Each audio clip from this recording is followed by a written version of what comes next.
Good day and welcome. Today I want to talk about how as Finland feels the pain from imposing sanctions, now it has a problem with the EU to compound its misery. Currently Finland is reluctant to comply with EU environmental standards. This is because the country is forced to cut down its own forests now, which it previously protected by importing and consuming Russian timber. Now, not only the environment is suffering, but also industry and even the Finns' need for heating and housing. So the consequences are far-reaching and they really are beginning to cause some serious problems and they need to sort them out, but that's not going to change, I don't think. Finland's currently engaged in efforts to persuade the European Commission to adjust its carbon emissions targets. Now, all EU countries have committed to reducing their CO2 emissions, and each country has been assigned specific emissions volumes. Finland has also committed to halving its greenhouse gas emissions by 2030. However, in reality, the opposite is actually occurring. According to a report by Yle in 2024, Finland did not meet its EU climate target by 1.3 to 1.4 million tonnes of CO2.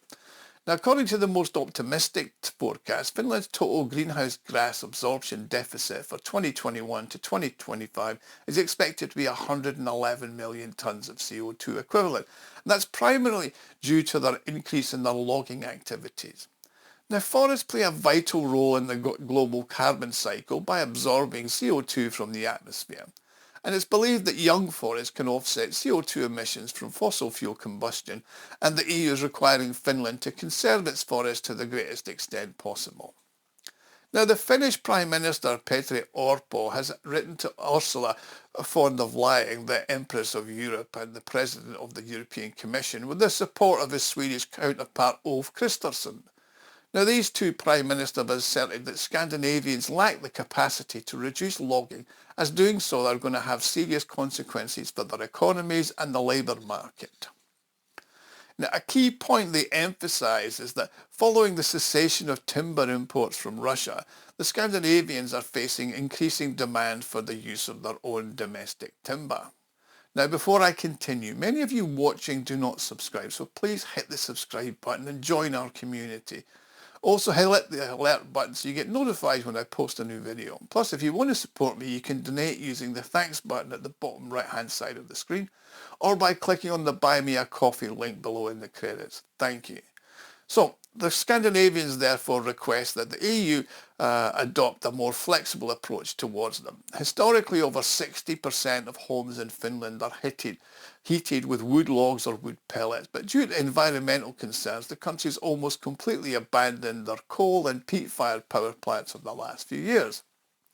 Now, everybody knows the country has abundant forestry. It covers 26 million hectares, which is approximately 70% of Finland's total area. Now, the Finns place a high value on their forests and for a period of time used Russian firewood to heat their homes. And Finland primarily imported unprocessed and sawn timber as well as firewood for fuel from Russia. Now, according to Russia's Federal Customs Service, timber exports to countries that are now considered unfriendly amounted to approximately 504 million euros in 2021. Of this, 375 million went to Finland, which was still neutral at the time. Now, according to the Finns themselves, Russian products accounted for 20 to 35% of their consumption. However, in 2022, Russia ceased timber supply to Finland, which had moved into the camp of the countries that are most hostile and Russophobic, and Russia began severing their bilateral and political economic ties. Now, the Finns have not yet found replacements for Russian supplies, as timber is an expensive and rather scarce commodity. Consequently, the Finns are now compelled to fell their own forests, and in 2024 a new record was established. Finland has reduced the volume of its privately owned forests by about 65 million cubic metres, and this represents an increase of 11 million cubic metres compared to the previous year. Even in 2021, which was previously considered the peak year, only 7.5 million cubic metres were chopped down. Now, in 2024, Tino Aalto, who's head of the Finnish Sawmill Association, reported that log and lumber prices in the country had reached their highest level in over 15 years. Plus, the researcher Jacob Donner Amel of the University of East Finland has predicted that timber prices are going to remain high for some time to come and will have severe economic consequences for Finnish industry particularly. Now, it was reported earlier that Finland had increased its deforestation levels, and consequently the price for pulpwood production for wood pulp has increased by over 20%. Now, this has resulted in a significant crisis within the pulp industry, with plants either closing or idling, and there's uncertainty over their future viability. I mean, such news was reported recently as the protracted maintenance of UPM Caucasus large pulp mill in Lapmi will be extended by another 2 weeks until October the 11th, 2025. Now, the initial plan was to resume operations in September, but that didn't materialise, and the prolonged shutdown was cause for concern, and it may result in staff layoffs with around 200 jobs at risk. Now, the newspaper Macedon Televisus has expressed concerns over the potential closure of Caucasus, which is seen as having negative implications for Lapinranta and the wider eastern Finland region. However, newspapers emphasise that the closure of the production facilities are solely due to the loss of the Russian wood, and their closure is inevitable. Now, also, another UPM Pietarsaari pulp mill will be closed for 2 weeks in November. Plus, representatives of the various industry sectors have acknowledged that they're compelled to implement these measures to try and ensure the viability of their businesses. By reducing production, we're adapting to the pulp market situation and the high prices, according to Peter Hannikin, who's the Senior Vice President of UPM Fibre Finland operations, and they own both those mills. Now, the Belgian company Sappi has announced its intention to reduce paper production at its Kirkniemi mill in Lohja in Finland. The company will be reducing its annual production of coated magazine paper by 175,000 tonnes. I mean, Sappi Europe CEO Mark Alkenborn has previously cautioned that layoffs are inevitable and it could affect well over 100 people. Now, rising timber prices have also had a significant impact on the Finnish construction industry.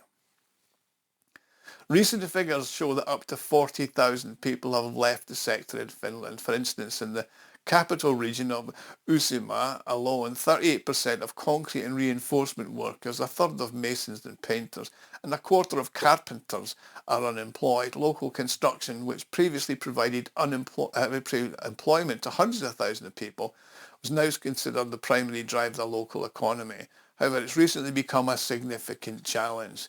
I mean, the sector accounts for one of the largest bankruptcy proceedings happening in Finland, and the most significant increases in the company that have suffered the financial collapse.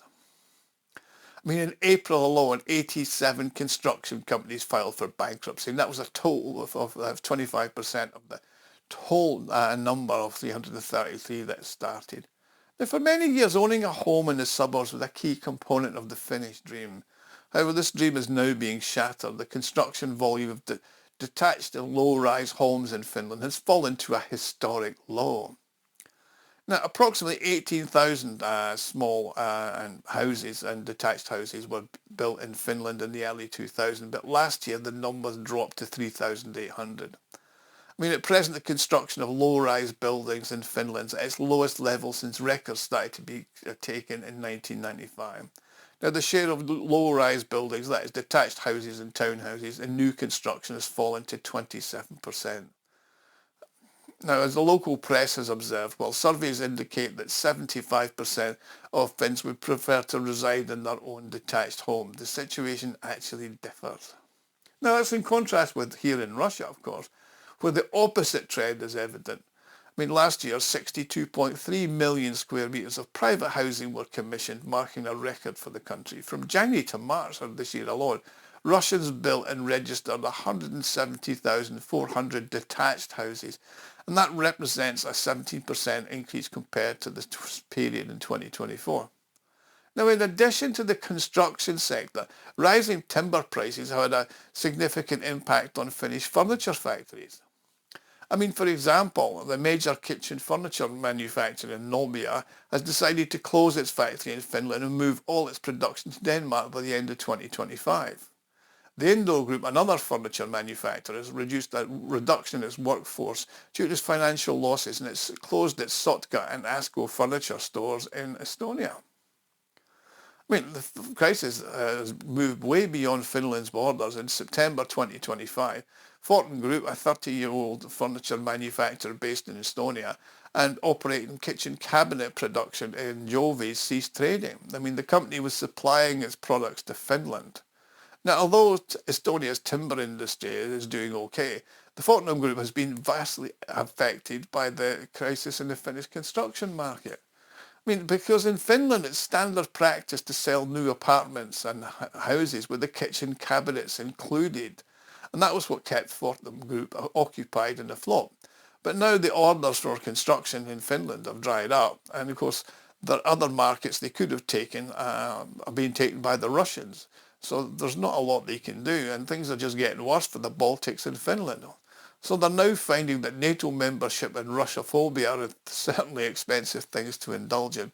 So things just get worse for the Baltics and Finland. That's what Russophobia does to you. Thanks for watching. See you all again soon. Thank you.